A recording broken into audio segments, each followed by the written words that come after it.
Hey, what's up guys? I want to do a real quick video. I received a couple questions, actually several questions in the past few days in regards to building light channels, and I wanted to do a quick update video getting into some of the details of how that works. I wanted to apologize if there's a little background noise. I have the windows open on this beautiful springtime evening, and I'm enjoying the nice weather. But we're in the city, so you know there could be a little, you might hear some yahoos yelling and the bus going by. So, anyway, you want to build a light bearing holster and you want to develop a little light channel to enable the light to pass smoothly and cleanly through the holster. Now, there are a variety of ways of doing this. You can develop, some real quick and easy ways to do this, but let me show you the way I do it, and it's going to involve a few different jigs, potentially depending on the lights and the guns you want to accommodate. Now what I do is I start off with a piece of 1.25" dowel. You can buy this in very long pieces, like 6 feet, 10 feet, 8 feet, what have you, from Lowe's or Home Depot. And I cut it down to approximately, this guy is about 2 inches. You can do 2.5 inches. And then what I do is I cut it along the grain here, as you can see. Because if you cut it against the grain, what can happen is when you drill through it, you can cause it to split. You can force the grain to split apart. So here's what I'm showing you here. I've cut it along the grain and drilled against it. So I'm not forcing it. I'm not forcing the dowel to disintegrate under the pressure of the press and when I clamp it down. That's something I discovered after disintegrating 1 or 2 of these. Now after you've cut it, you use a bandsaw or what have you. I typically use a combination of the belt sander and the Dremel tool to create this clearance here. Now this clearance is going to be necessary for accommodating the light switch. That's one way to do it. You can also, if you're feeling handy, you can, with a screw, and depending on the light, you can remove the switch or the tail cap from the light and build a light channel that is just flush with the housing of the housing of the body of the light. However, I always like to ensure that there's a little bit extra, and I leave the switch on this so I can be absolutely certain that I don't need to do any adjusting in regards to this light once the holster is complete. So, if you want to do it flush with the light, that's one way to do it, and you can protect the switch on your light. But you also might have to do a little more adjusting at the end of the process if you're not as precise as you want it to be. Okay, so that's that. Then I drill through, and then I run just a screw through. Now this is going to take a little trial and error and a little fitting. Also what I do is you'll see that I put a flat edge on here, and that helps you for when it's time to fit parts of your light channel flush against the against this barrel essentially that you've made here. Now, there are a couple ways to build the rest of this channel. You want to make sure that you're creating a totally smooth passageway for the entire light. Now, some people might think that this, a feature like this or the edge of the light might generate some good retention. That tends to generate the kind of unwanted retention that tears up the inside of your holster or is not consistent.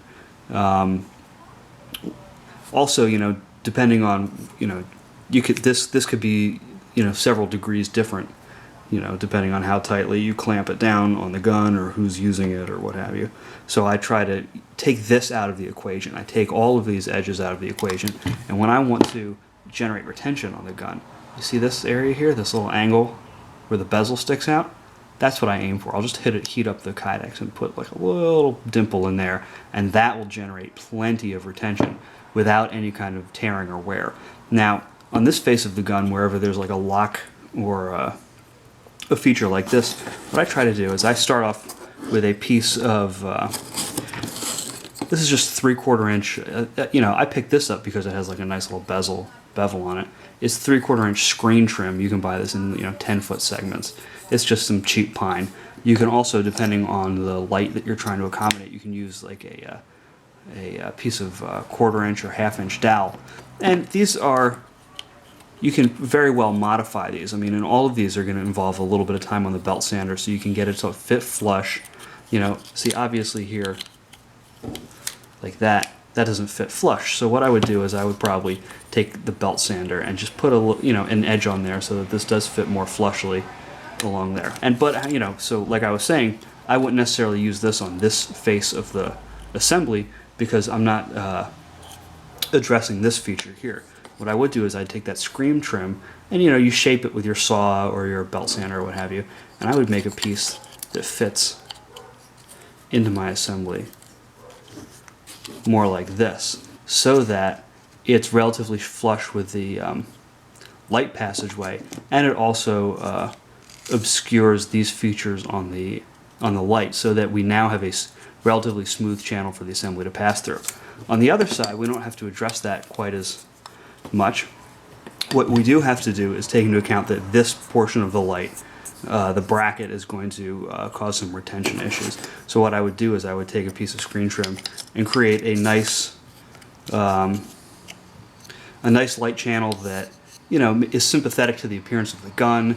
Maybe has like a deliberate cut to it, something that's going to cover these snagging features here and is going to be parallel to the slide. It would hardly be much of a light channel if it was like a little wonky like that, right? So you want to make sure that it all fits together like that. On some other lights, of course you could get away with doing something like that, maybe something a little narrower or a little slimmer. Something that's small is good for other kinds of features.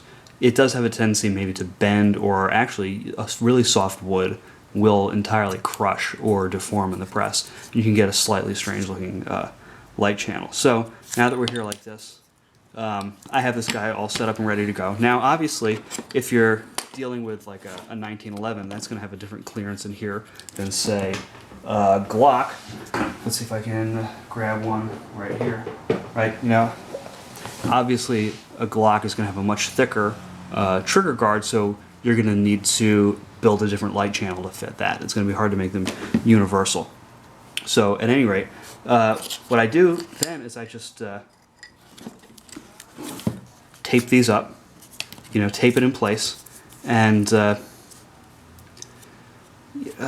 not going to go through the whole process of taping it up, because that's going to consume time and the small amount of battery life remaining on this camera. But generally those are the things that you want to look out for when you're making a light channel, and those are some skills and materials related to that. So good luck with your projects.